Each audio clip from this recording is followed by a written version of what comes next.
Magandang araw sa atin lahat mga boss. So ito, may customer tayong Mazda CX-7.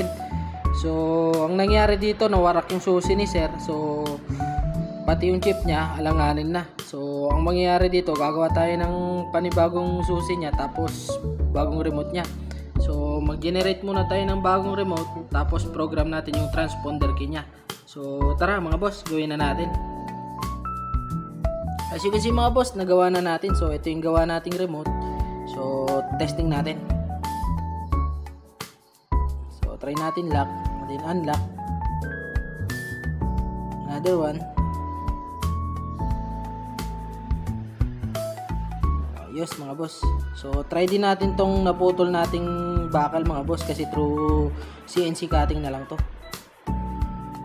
So ayun mga boss, umiikot. So all goods na to mga boss. So try natin start mga boss.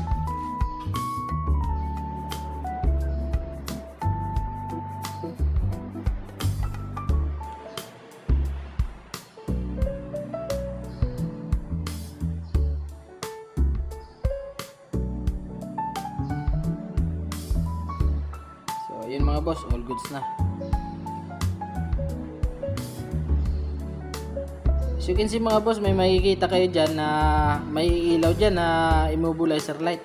So iilaw lang yan mga boss pagka walang pagka hindi niya kayang paandar ang kotse. So ibig sabihin na paandar natin, all goods na to mga boss. Okay, antayin lang natin ilang seconds, tapos patay natin.